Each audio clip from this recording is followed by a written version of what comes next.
मेरे प्यारे छात्रों, कैसे हैं आप लोग। तो आइए हम लोग आज एरर एनालिसिस का लेक्चर नंबर 10 करते हैं। ये छोटा सा लेक्चर होगा जिसमें हम कुछ क्वेश्चन के बारे में जानेंगे। जैसे मान लो किसी मिरर का फोकल लेंथ क्या होता है, आप लोग 10th में पढ़े होंगे। 1/f बराबर 1/v प्लस 1/u, जहाँ f फोकल लेंथ है, v इमेज डिस्टेंस और u ऑब्जेक्ट डिस्टेंस। तो इस टाइप का अगर फॉर्मूला हो तो कैसे क्वेश्चन बनाएंगे, है ना।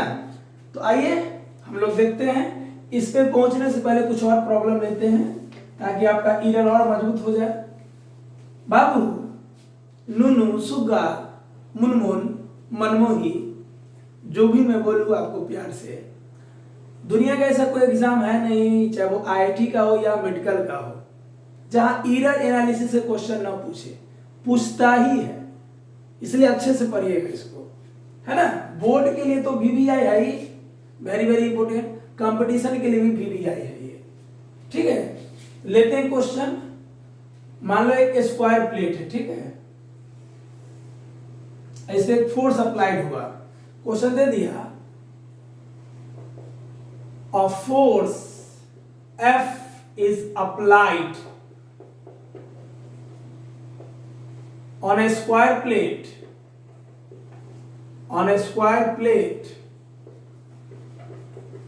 of side L.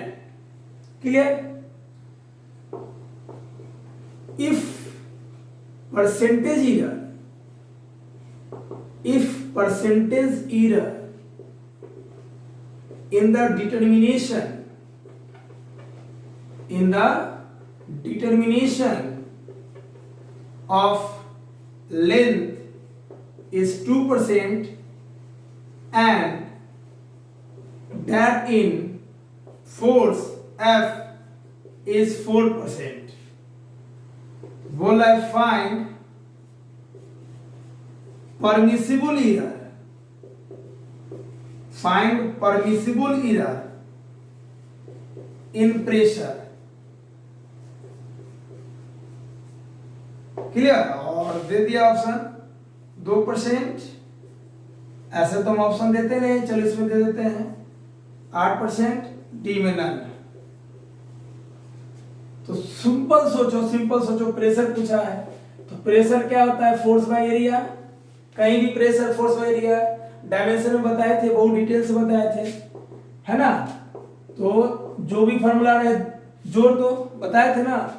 जब भी इस टाइप का रहे क्वेश्चन, इसमें जोड़ दो। अब एरिया दिया नहीं है, लेंथ दिया है, तो क्या बोले थे, अगर कोई भी चीज नहीं दिया है तो उसका बॉडी दे देगा। तो एरिया नहीं दिया है तो बॉडी के रूप में दे दिया है। स्क्वायर का एरिया क्या होता है, साइड का स्क्वायर। यहाँ पे साइड एल है तो एल का स्क्वायर एफ प्लस, अब पावर में 2 है तो पावर मल्टीप्लाई में आ जाएगा। बताए थे ना पिछले लेक्चर में, जो लोग नहीं देखे हैं जल्दी से देख लीजिए। फोर्स का है 4% और लेंथ का है 2%, तो 4 और 4 8%। सिंपल। ये सब क्वेश्चन में दम नहीं है, चाहे वो कहीं का भी क्वेश्चन हो। अगर आप अच्छे से पढ़ोगे तो बहुत अच्छा कॉन्सेप्ट हो जाएगा, हीरो बन जाओगे फिजिक्स का। चलो जल्दी से लिखो, हम लोग आगे बढ़ते हैं। समझ गए ना। अगर एरिया देता तो सीधे लिख देते, एरिया ना देके स्क्वायर का साइड दे दिया है। तो एरिया ऑफ स्क्वायर क्या होता है, साइड का स्क्वायर। साइड एल है तो एल का स्क्वायर। अब इसका में लिखने के बाद पावर को कहाँ ले आते हैं, मल्टीप्लाई में ले आते हैं। ट्रिक बताए थे ना पिछली क्लास में। चलो अगला क्वेश्चन हो गया नोट। खूब बढ़िया से पढ़ो, समझा रे ललमुनिया, नहीं समझा। अगला क्वेश्चन लो। मान लो वॉल्यूम ऑफ क्यूबॉइड दिया हुआ है L into 2L into 3L, इस फॉर्म में दिया हुआ है। क्वेश्चन है find the percentage error in the measurement of,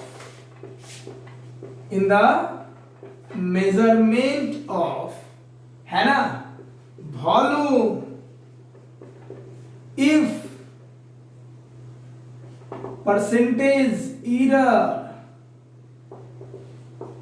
in the determination in the determination of length is 1%। कुछ नहीं करना है, देखो वॉल्यूम ऑफ क्यूबॉइड कितना दिया हुआ है, L into 2L into 3L कितना हो जाएगा 6L क्यूब 6L3। क्या बोले थे, किसी भी फॉर्मूला में कांस्टेंट कहां चल जाएगा, तेल बचे तेलहंडा में, बचा L3, पावर मल्टीप्लाई में लेंथ का कितना दिया हुआ है 1, आंसर कितना हो जाएगा 3%। क्लियर। हाँ, बहुत लोग क्या करते हैं 6 से मल्टीप्लाई कर देते, 6 3 18, ऑप्शन तो रहेगा ही, अब खुश हो जाओगे, लेकिन खुशी का कोई मतलब नहीं रहता है। क्लियर, समझ गए कैसे किए। वॉल्यूम हो गया 6L3, 6 कांस्टेंट है, कोई लेना देना नहीं, हटा देंगे, कांस्टेंट का एरर नहीं होगा। L3 का एरर क्या बोले थे, जब भी किसी फिजिकल क्वांटिटी का पावर है तो पावर मल्टीप्लाई में ले आइए। ऐसे तो हम मेन मेथड भी बता दिए हैं, ये सब कंपटीशन के लिए है।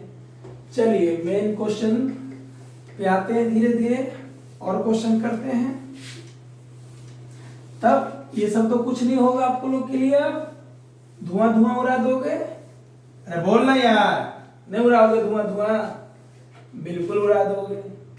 अगला क्वेश्चन देखिए क्या है। मान लो स्क्वायर प्लेट है और इस स्क्वायर प्लेट का कहोगे सर ये तो रेक्टेंगल बन गया, सर कोई बात नहीं है, स्क्वायर बना लो। ओके, मान लो ना स्क्वायर है यार, इसको हम हीट दिए ना तो टेम्परेचर चेंज हुआ। एक स्क्वायर प्लेट है, इसको हीट दिए तो हीट देने से कारण क्या हुआ, टेम्परेचर चेंज हुआ, और टेम्परेचर चेंज होने के कारण इसके लेंथ में 2% का इंक्रीमेंट हो गया, मतलब उसका लेंथ 2% इंक्रीज कर गया। तो find the percentage error in area. कुछ नहीं करना है, स्क्वायर का एरिया क्या होता है, साइड का स्क्वायर। ओके, साइड का स्क्वायर मतलब पावर मल्टीप्लाई में 2 इंटू साइड, और साइड में या लेंथ में कितना का बढ़ोतरी हुआ 2, तो 2 इंटू 2 यानी 4%। एरिया का आंसर हो जाएगा 4%। मतलब क्वेश्चन यही था कि एक स्क्वायर प्लेट है, उसको हम लोग 10 डिग्री सेल्सियस का हीट दिए है ना, मतलब 10 डिग्री सेल्सियस टेम्परेचर चेंज किए, हीट दिए तो टेम्परेचर चेंज हुआ, और टेम्परेचर चेंज होने के बाद इसका लेंथ चेंज हो गया, साइड चेंज हो गया। कितना परसेंट से, 2% से। तो find the percentage error in area. Area क्या होता है स्क्वायर का, साइड स्क्वायर, पावर मल्टीप्लाई में आ जाएगा। क्लियर, आ गया आंसर। मतलब याद रखना कि क्वेश्चन में टेम्परेचर बढ़ जाए घट जाए इससे कोई फर्क नहीं पड़ता है। क्लियर, सब बेवकूफ बनाने के लिए दे देगा। ओके, चलिए आगे बढ़े हम लोग नेक्स्ट।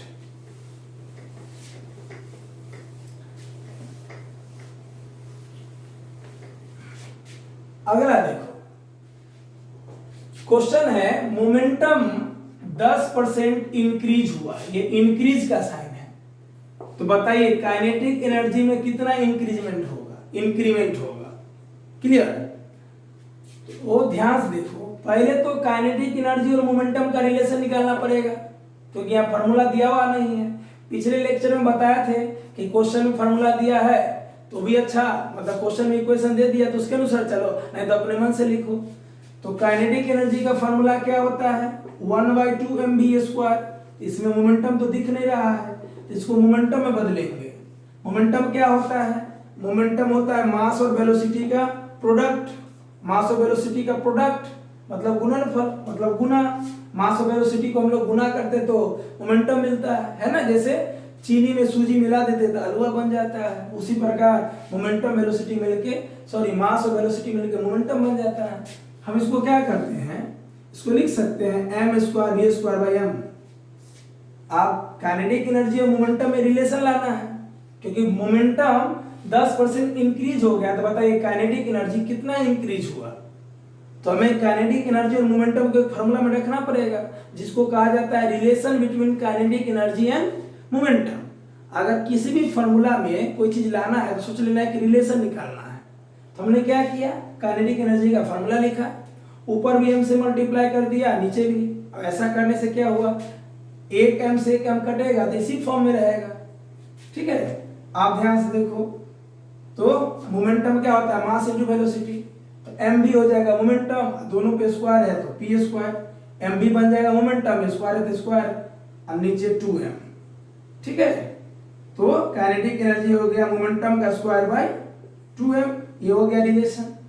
ठीक है, अब ध्यान से देखो, अगर मोमेंटम का परसेंट चेंज 10 से कम हो, ध्यान रखना, अगर किसी क्वेश्चन में ये बोले कि मोमेंटम का इंक्रीजमेंट 5% हो गया है, या मोमेंटम चेंज हो गया 5% से, या मोमेंटम इंक्रीज हो गया 5% से, 6% से, 7% से, तो काइनेटिक एनर्जी में बताइए कितना चेंज होगा, काइनेटिक एनर्जी में कितना इंक्रीज होगा। ठीक है, उस समय क्या करेंगे, उस समय ऐसे बनाएंगे k बराबर p स्क्वायर बाई 2m। अब मास का कोई चर्चा नहीं किया है, मतलब मास कांस्टेंट है, या मास को नेग्लेक्ट कर देंगे, ये चला गया तेल बेचने, और 2 तो चला ही जाएगा तेल बेचने, तो kinetic energy momentum of square के बराबर हो गया, यानी p स्क्वायर के बराबर हो गया, और p स्क्वायर यानी पावर मल्टीप्लाई में आ जाएगा 2p। तो अगर मान लो मोमेंटम का परसेंटेज इधर 5 दे दिया, तो काइनेटिक एनर्जी का क्या हो जाएगा, 5 दूना 10, बोलेगा मोमेंटम 5% इंक्रीज हुआ, तो काइनेटिक एनर्जी में इंक्रीज बताइए, तो मोमेंटम 5, ये 2, 5 दूना 10। तो ये तब अप्लाई करेंगे जब मोमेंटम का जो चेंज हो, चाहे वो इंक्रीज हो या डिक्रीज हो, वो 10% से कम हो, तब ये अप्लाई करेंगे। क्लियर? और अगर 10% हो और 10% से ज्यादा हो, तब ऐसे अप्लाई नहीं करेंगे, है ना? बात समझ में आया ना? तब थोड़ा सा चेंज करेंगे। देखिए क्या करेंगे, इसको जल्दी से लिख लीजिए नोट में, है ना? चलिए आप देखिए क्या करेंगे, तो हम लोग रिलेशन निकाल लिए, kinetic energy p square by 2m, तो ये इनिशियल मान लो, k डैश मतलब चेंज होके कितना हुआ 10%, मतलब मान लो किसी बॉडी का वैल्यू हम 100% मानते हैं, तो 100 प्लस 10 कितना हो गया 110। ओके, यानी जितना रहे ना उसमें 100 ऐड कर दो, तो 100 प्लस 10 कितना हो गया 110। 110 का परसेंटेज कितना हो जाएगा, किसी भी चीज को परसेंट में बदलना है तो 100 से डिवाइड कर दो, तो कितना हो जाएगा 1.1, तो k डैश क्या हो जाएगा 1.1 p का स्क्वायर बाय 2m। बात समझ में आया? ये इनिशियल काइनेटिक एनर्जी है, फाइनल मतलब जो चेंज आया, तो इनिशियल है 1 मतलब इनिशियल 100%, तो फाइनल क्या हो जाएगा 1.1, मतलब ये 1 थी 1.1, ये 100 थी 110, ये ले लेंगे इनिशियल 100 तो फाइनल 110, 110 को परसेंट में बदले तो 1.1, इसलिए यहाँ पे 1.1 लेंगे। ये कितना हो जाएगा 1.1 का स्क्वायर 1.21, अब p स्क्वायर बाय 2m, अब p स्क्वायर बाय 2m क्या है k, है ना? 1.21 k, यानी initial kinetic energy p square by 2m है, तो फाइनल कितना है 1.21 टाइम्स ऑफ k, यानी इतना से बढ़ गया, तो परसेंटेज चेंज क्या होगा, परसेंटेज चेंज, अब चेंज इंक्रीज भी हो सकता है डिक्रीज भी हो सकता है, percentage change in kinetic energy. ठीक है, तो फाइनल क्या हो जाएगा k dash minus initial by initial into 100। ये फार्मूला आप बचपन में भी पढ़े होंगे कि परसेंटेज चेंज कैसे निकालते हैं, final minus initial by initial into 100। Final कितना है 1.21 k माइनस k, ठीक है, ओके, बट्टा k इंटू 100। अब ध्यान से देखो, यहां से k कॉमन लोगे तो k से k कट जाएगा, 1.21 में से 1 गया तो 0.21, 0.21 इंटू 100 कितना हो जाएगा 21%। क्लियर? बात आई समझ में अच्छे से? जब मोमेंटम का परसेंटेज चेंज 10% से कम हो तो हम लोग बनाएंगे सिंपल तरीके से, काइनेटिक एनर्जी और मोमेंटम का रिलेशन क्या है, दोनों के बीच का फार्मूला है k बराबर, k मतलब kinetic energy p square by 2m, जहां p मोमेंटम है m मास है, तो मास नहीं दिया रहेगा तो मास को भगा देंगे, मतलब मास कांस्टेंट है नेगलेक्ट कर देंगे, 2 तो हट ही जाएगा क्योंकि 2 कांस्टेंट है, तो क्या हुआ काइनेटिक एनर्जी p स्क्वायर के बराबर। तो जब भी इरर में हम लोग सॉल्व करते हैं, जहां से हम ट्रिक बताएं आपको, जब पावर हो तो पावर कहाँ जाता है मल्टीप्लाई में, तो अगर मोमेंटम का परसेंटेज इरर 5 दिया हुआ है तो काइनेटिक एनर्जी का क्या होगा, 5 दूना 10। मोमेंटम का 6 तो काइनेटिक का 6 दूना 12 हो जाएगा। लेकिन ये तब लगाएंगे जब मोमेंटम का परसेंटेज एरर चाहे वो इंक्रीज का हो या डिक्रीज का, वो 10 से कम हो। 10 के बराबर या 10 से बड़ा रहेगा तो ऐसे बनाएंगे। क्या करेंगे, 10% दिया हुआ है तो इनिशियल 100 ले लेंगे तो फाइनल 110 हो जाएगा। 110 को परसेंट में बदल दो तो 110 बटा 100 1.1। अब क्या करो, काइनेटिक एनर्जी का फार्मूला ये इनिशियल ले लो, फाइनली क्या करो, फाइनल के डैश क्या हो जाएगा 1.1 पी, पहले हो जाएगा 1 पी यानी 100%, बाद में हो जाएगा 110 है तो 110 को परसेंट में चेंज करके 1.1 लिखे तो 1.1 पी का स्क्वायर बाय 2 है। यहां से ये आ गया, बैठा दिया आगे आंसर। ठीक है, क्वेश्चन और करते हैं इस पे, क्लियर है। चलो मान लो परसेंटेज एरर 100 दे दिया कि मोमेंटम का परसेंटेज इंक्रीज 100% है तो काइनेटिक एनर्जी का बताइए। ठीक है, अब इनिशियल देखो क्या करेंगे, काइनेटिक एनर्जी क्या होता है पी स्क्वायर बाई 2m, कितना है 100%। अब 100 है तो इसमें कुछ जोड़े उड़ेंगे नहीं, 97 आता तो जरूर 100 प्लस 97 कर देते, 100 रहेगा तो कुछ मत करना। के डैश निकाल लो, के डैश क्या हो जाएगा 2p का स्क्वायर बाई 2m।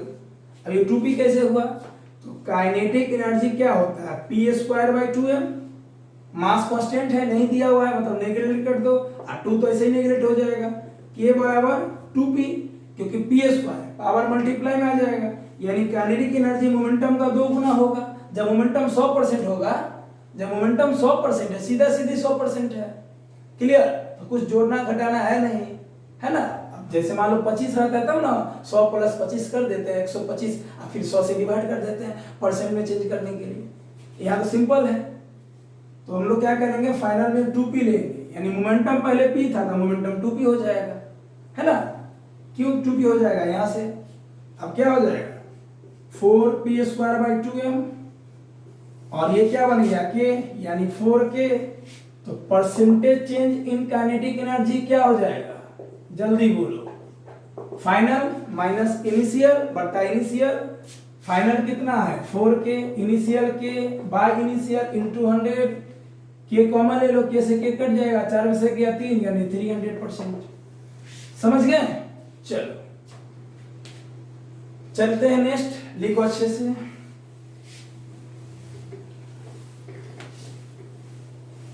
तो इस टाइप का भी क्वेश्चन रहेगा, बना लीजिएगा, एकदम बनेगा। चलो एक दो और अच्छा क्वेश्चन करते हैं, फिर हम लोग आते हैं अपने लक्ष्य पे कि आज क्या क्वेश्चन करना था। चलो क्वेश्चन है the radius of capillary tube, पढ़ोगे फ्लूइड मैकेनिक्स में, पढ़ाएंगे 11th में fluid mechanics. The radius of capillary tube is increased by 10%, then है ना, then rate of flow of liquid, then rate of flow of liquid will nearly change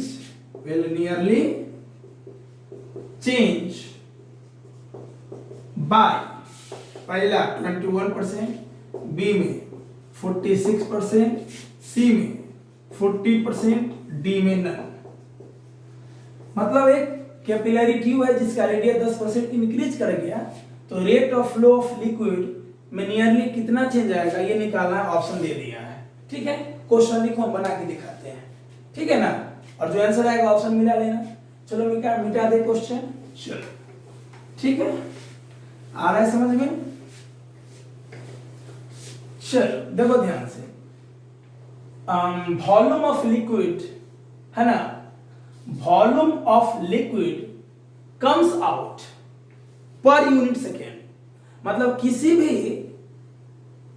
भी body से पानी flow हो रहा है, लिक्विड फ्लो हो रहा है, तो उसका वॉल्यूम का फॉर्मूला होता है, यानी volume of a liquid comes out per second, और ये फॉर्मूला होता है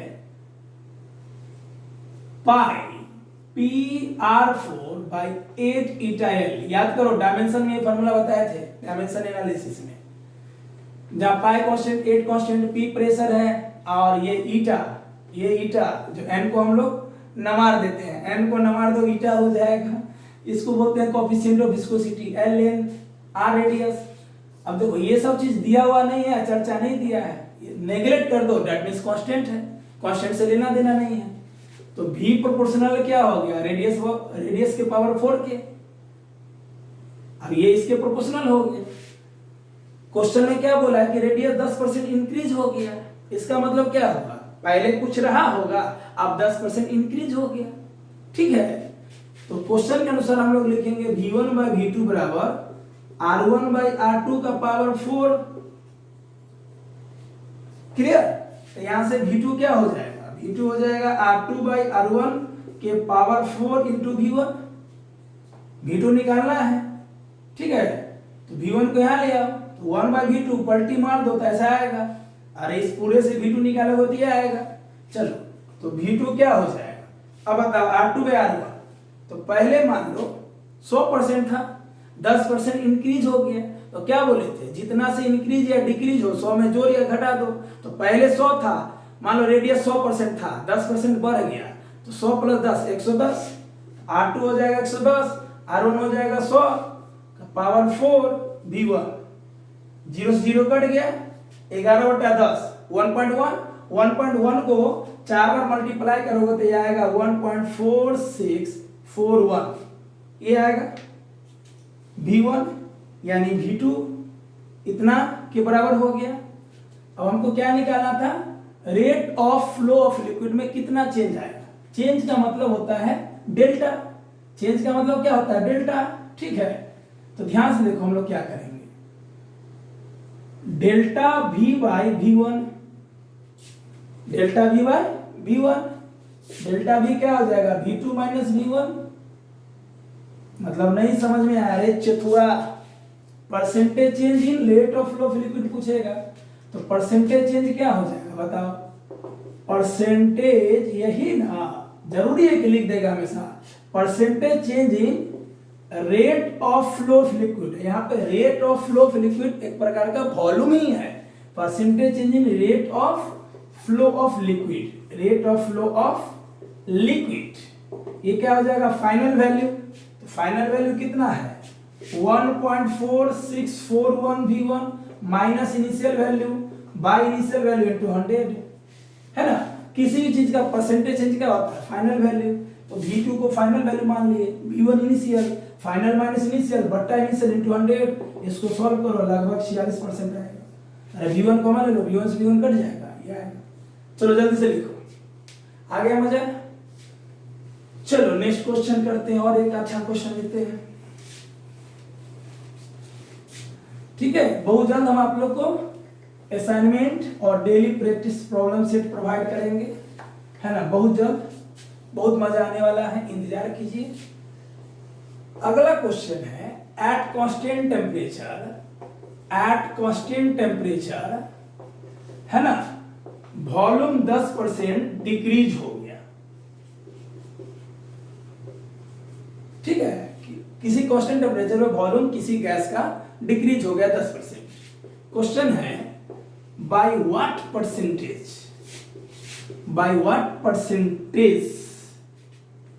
should the pressure of given mass of a gas, है ना, बी इंक्रीज्ड।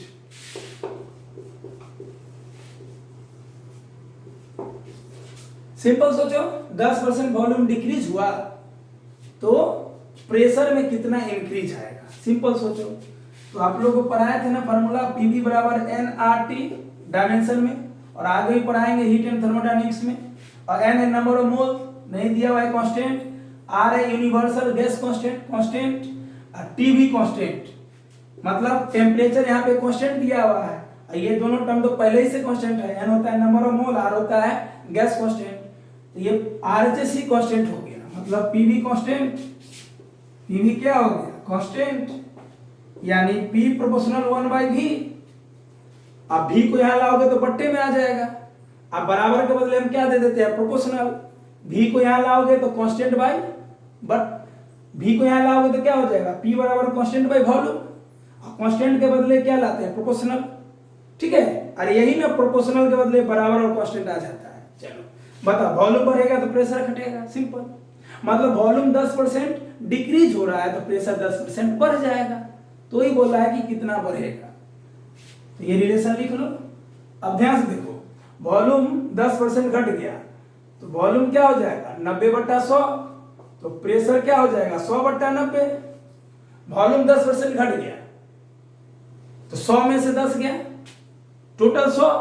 कोई भी चीज को परसेंटेज में 100 मानते हैं, नहीं इससे पहले वाला क्वेश्चन में 10 बढ़ जाता था तो 100 + 10 110 लेते थे। यहाँ 10 घट गया तो 100 में से 10 गया 90, यानी 90/100।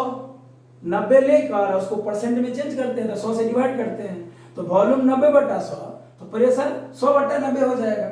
इसलिए परसेंट चेंज क्या हो जाएगा, परसेंटेज चेंज इन प्रेशर, परसेंटेज चेंज इन प्रेशर या परसेंटेज इंक्रीज, परसेंटेज इंक्रीज भी लिख सकते हो यहां पे आप। परसेंटेज इंक्रीज इन प्रेशर क्या हो जाएगा 100 - 90 इंटू 100 - 90, अरे फाइनल माइनस इनिशियल वैल्यू यार, बाय इनिशियल इंटू 100। 100 में से 90 गया 10, 10 इंटू 100/90 कितना हो जाएगा, यहाँ 10 यहाँ 100 यहाँ 90, 1 0 से 1 0 कट गया, 10 इंटू 100/9 11.1% आएगा लगभग। 100/90 की समझ में आया ना, है ना। अरे वॉल्यूम 10% घट गया तो प्रेशर 10% बढ़ जाएगा, क्लियर। 11.1% आएगा। 100 - 90 या 10 लिख भी सकते हैं, वॉल्यूम 10 घटा तो प्रेशर 10 बढ़ा। डायरेक्ट भी 10 लिख सकते हैं या 100 - 90 भी लिख सकते हैं। अरे चेंज पहले कितना था 100, अब कितना हो जाएगा 90, final minus initial by initial, clear. चले आगे, चलो या सिंपल सोचो ना, इतना में बुद्धि नहीं भी लगाना है। तो वॉल्यूम 10% घट गया था 90/100, तो प्रेशर इसका उल्टा हो जाएगा क्योंकि प्रेशर वॉल्यूम इनवर्सली प्रोपोर्शनल है, ये बढ़ेगा तो ये घटेगा। तो वॉल्यूम 90/100 तो प्रेशर 100/90, तो 10% ऑफ 100/90 क्या होगा 10% ऑफ 100/90 निकाल लो। 10% ऑफ 100/90 क्या होगा, इतना ही तो होगा। 10% ऑफ 100/90 इतना ही तो होगा, ठीक है। चलो कोई बहुत बड़ी बात नहीं है यहां पे, क्लियर है।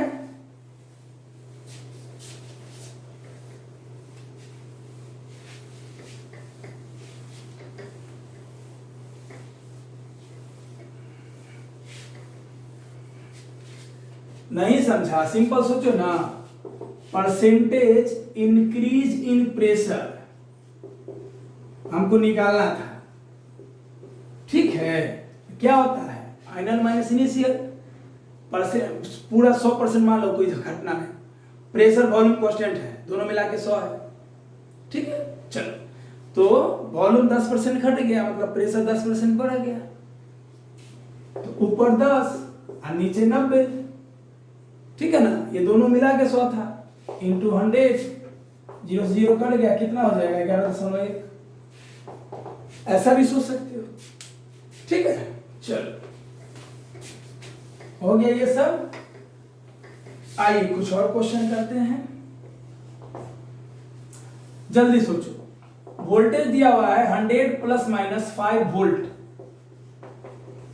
और करंट दिया हुआ है 10 ± 0.2 एम्पियर्स। तो find percentage error in resistance, ठीक है। इस टाइप का क्वेश्चन तो नहीं किए थे पिछले क्लास में, ठीक है ना, किए थे। वोल्टेज होता है करंट इनटू रेजिस्टेंस, रेजिस्टेंस होता है वोल्टेज बाय करंट। इसको हम लोग जोड़ देते हैं v प्लस आई, थोड़ा चेंज है ना। ये होगा कि क्वांटिटी में पावर रहता है तो ऐसा करते हैं कि जो भी चीज रहे आपस में जोड़ दो। v और i सिंपल फॉर्म में रहता है 2% 4%, यहाँ ऐसा नहीं है। तो क्या करेंगे, मेन मेथड से बनाएंगे और परसेंटेज इरर सीधे दे देता है कि भैया वोल्टेज में 2% का परसेंटेज इरर है और करंट में 4% का, तो रेजिस्टेंस में बताइए, तो सिंपल बना लेते हैं। इसमें क्या करेंगे, लिखेंगे परसेंटेज इरर इन रेजिस्टेंस बराबर, देखो दिया हुआ है ना, ये क्या होगा एक्चुअल वैल्यू, आइए उसमें इरर है, ये वोल्टेज का एक्चुअल वैल्यू है, ट्रू वैल्यू है, आइए उसमें इरर है कि भैया वोल्टेज कहीं मापोगे तो 100 + 5 होगा या 100 - 5 होगा, करंट कहीं मापोगे तो 10 + 0.2 होगा या 10 - 0.2 होगा।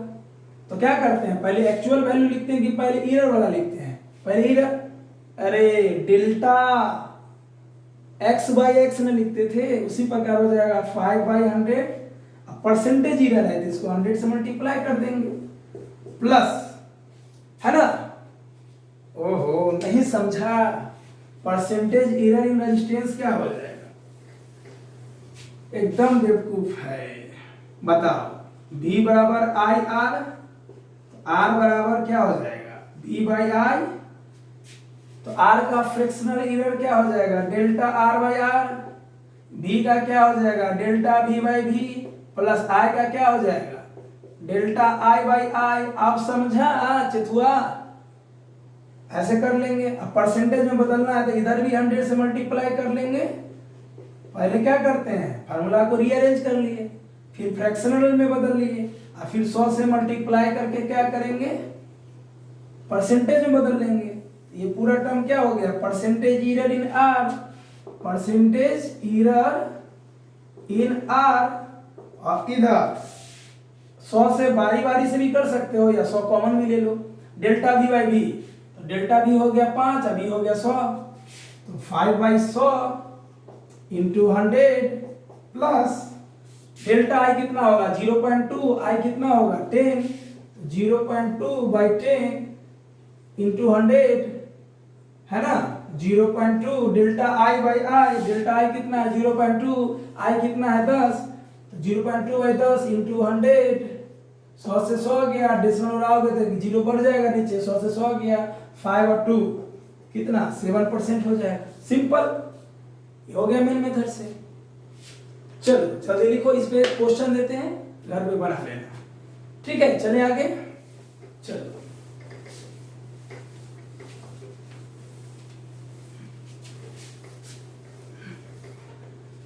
बना लेना अच्छा से, और कमेंट बॉक्स में आप लोग आंसर नहीं देते हैं, हमसे दुखी हो क्या। चलो डिस्टेंस दिया हुआ है ना, डिस्टेंस दिया हुआ है 13.8 प्लस माइनस 0.2, और टाइम दिया हुआ है 4 प्लस माइनस 0.3, ये दे दिया मीटर में और ये दे दिया सेकेंड में। Find velocity with error limits, error limits मतलब समझ रहे हो ना। अब कोई भी फिजिकल क्वांटिटी को कैसे लिखेंगे, वेलोसिटी पूछा है तो v plus minus delta v, यही तो एरर लिमिट्स हुआ। वेलोसिटी क्या हो जाएगा डिस्टेंस बाय टाइम या डिस्प्लेसमेंट बाय टाइम बोल सकते हो, और उसके बाद क्या करना सोच लो, है ना। चलो पहले v निकाल लोगे दोनों को डिवाइड करके, यानी इसका डिस्टेंस का एक्चुअल वैल्यू ये है और टाइम का एक्चुअल वैल्यू ये है, v आ गया। और डेल्टा v कैसे निकालेंगे पिछले लेक्चर में समझा दिए हैं, अभी भी थोड़ा देर पहले समझाए हैं।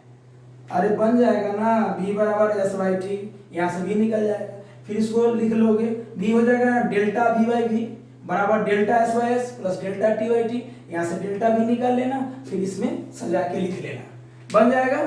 चलो इतना देर में तो हम बना के रख देते हैं।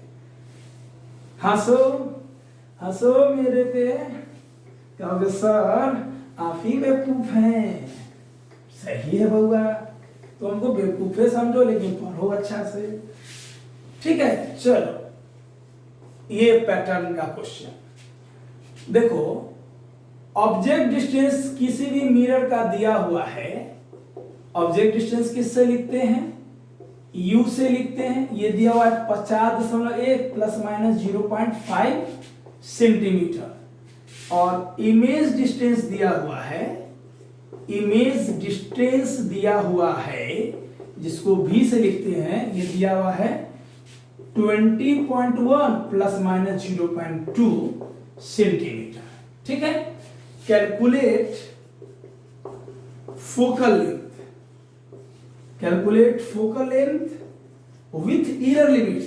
और कहीं कहीं ये नहीं भी लिखेगा, सीधे लिख देगा फोकल लेंथ। अब विथ एरर लिमिट्स लिखे ना लिखे, इसका मतलब है कि फोकल लेंथ को अगर हम f से लिखेंगे तो आंसर आएगा f plus minus delta f के रूप में। पहले f निकाल लेंगे, फिर डेल्टा f और सजा के ऐसे लिखेंगे। तो देखिए कैसे बनाएंगे इसको। जल्दी से क्वेश्चन लिखो। लिख लिया क्वेश्चन, है ना। आंसर इस टर्म में लिखेंगे हमेशा। बताए थे ना, किसी भी फिजिकल क्वांटिटी को हम लोग ऐसे रिप्रेजेंट करते हैं। चल, जो लोग नहीं देखे हैं जरूर देखिए, लेक्चर नंबर 9 पार्ट 1 और पार्ट 2 दोनों। चलो सॉल्व करते हैं। मिरर का फोकल लेंथ क्या होता है, 1/f बराबर 1/v प्लस 1/u। तो इसको एलसीएम लो, सॉल्व करोगे तो क्या आएगा, है ना। सॉल्व करोगे तो आएगा uv by u plus v। LCM ले लो, पलटी मार दो, ऐसा आ गया। तो यहां से f निकाल लेते हैं। f क्या होगा यहाँ से, u का वैल्यू, u का एक्चुअल वैल्यू क्या था 50.1 और v का एक्चुअल वैल्यू 20.1। u का एक्चुअल वैल्यू 50.1, v का एक्चुअल वैल्यू क्या था 20.1। इसको सॉल्व करोगे तो 14.3 सेंटीमीटर है ना। पहले इसको एलसीएम ले लिए और f यहां से निकाल लिए। ub by u plus v, u और v मतलब एक्चुअल वैल्यू, प्लस माइनस से पहले जो रहता है वो एक्चुअल वैल्यू है, निकाल लिए। पिछले लेक्चर में भी ऐसा प्रॉब्लम कर चुके हैं, थोड़ा सा ये यूनिक है। अब डेल्टा f कैसे निकालेंगे, f के जगह इसको फ्रैक्शनल एरर में बदलेंगे। तो f का fractional error delta by f, इसको भी बदलेंगे। u के जगह delta u by u plus v के जगह delta v by v plus u plus v। तो u प्लस v का डेल्टा वाला वैल्यू हो जाएगा delta u plus delta v by u plus v।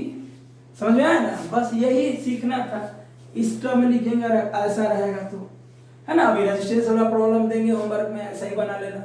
u भी, u के जगह delta u by u, v के जगह डेल्टा v बाई v, और नीचे वाला टर्म का डेल्टा वाला वैल्यू ऊपर, u प्लस v नीचे कर देंगे। यहाँ से क्या करेंगे, f को इधर ले आएंगे। तो डेल्टा f निकालने के लिए क्या करेंगे, इस f को उठा के हम लोग क्या करेंगे, इधर ले आएंगे। f इधर आके क्या हो जाएगा, मल्टीप्लाई में हो जाएगा। ठीक है। अब सब का वैल्यू बैठा ही है, अपने आप आ जाएगा। डेल्टा u कितना हो जाएगा, u का वैल्यू था 50.1 प्लस माइनस 0.5। तो डेल्टा u हो जाएगा 0.5, u हो जाएगा 50.1 प्लस डेल्टा v, यानी v का वैल्यू था 20.1 प्लस 0.2 प्लस माइनस 0.2। तो डेल्टा v हो जाएगा 0.2 और v का वैल्यू हो जाएगा 20.1 प्लस डेल्टा u कितना 0.5, डेल्टा v कितना 0.2, यही ना। u कितना 50.1, v कितना 20.1। इसको सॉल्व करेंगे, गुना भाग कर लेंगे अच्छे से। और f का वैल्यू कितना था 14.3। यहां से डेल्टा f आएगा 0.428 सेंटीमीटर। आंसर यहां भी छोड़ सकते हैं, लेकिन देखोगे तो 4 के बगल में 2 है, तो 4 के बगल वाला नंबर 5 से कम है, तो 4 को बढ़ा नहीं सकता है, घटा भी नहीं सकता है, रिमेन्स अनचेंज्ड 0.4 सेंटीमीटर। तो f तो निकाले हुए थे, यहां से डेल्टा f निकाल लिए। तो फोकल लेंथ को कैसे लिखेंगे, f plus minus delta f। इसलिए फोकल लेंथ क्या हो जाएगा, फोकल लेंथ, फोकल लेंथ बराबर का साइन दो, लिखो f plus minus delta f। f का वैल्यू 14.3, डेल्टा f का वैल्यू 0.4। ऐसा करके लिख दो। सेंटीमीटर है तो सेंटीमीटर लिख दो। समझ रहे हो ना, हो गया आंसर। तो ऐसा ही बनाओगे क्वेश्चन, ठीक है, कोई बहुत बड़ी बात नहीं है। अब इसी पे एक होमवर्क दे रहे हैं, बना लेना। सबसे पहले क्या करना कि फार्मूला बट्टे में रहेगा, उसको एलसीएम लेके इस टर्म में ले आना। यहाँ से जो फिजिकल क्वांटिटी पूछे, फोर्स, रेजिस्टेंस, व्हाटएवर जो भी पूछे ऐसे निकाल लेना, फिर इसको इस टर्म में सजा लेना। तो एफ निकालने तो डेल्टा एफ निकालना पड़ेगा, तो डेल्टा एफ निकालने के लिए आपको इधर ले आना। ये कैसे लिखे समझ में आया ना, u के बदले delta U by you plus v के बदले डेल्टा v बाई v, ये वाला टर्म तो ऊपर डेल्टा वाला वैल्यू है, नीचे बिना डेल्टा वाला वैल्यू है ना। डेल्टा वाला वैल्यू मतलब इरर, प्लस माइनस के बाद वाला जो वैल्यू होगा ना वो डेल्टा वाला वैल्यू होगा, अब प्लस माइनस से पहले जो वैल्यू होगा वो एक्चुअल वैल्यू होगा। ठीक है, चलो एक क्वेश्चन दे रहे हैं होमवर्क में, बना लेना। ओके मेरे नुन्नू, मेरे सुब्बू, मेरे बुब्बू, है ना, नुन्नू बुब्बू, ए बुब्बू। होमवर्क कमेंट में देखते हैं आंसर कौन कौन देता है तुरंत। रेजिस्टेंस एक दिया हुआ है 5 plus minus 0.2 kilo ohm. Kilo ohm से घबराना नहीं, आंसर भी किलो में दे देना, किलो मतलब 1000। और दूसरा रेजिस्टेंस दिया हुआ है 10 प्लस माइनस 0.1 किलो ओम।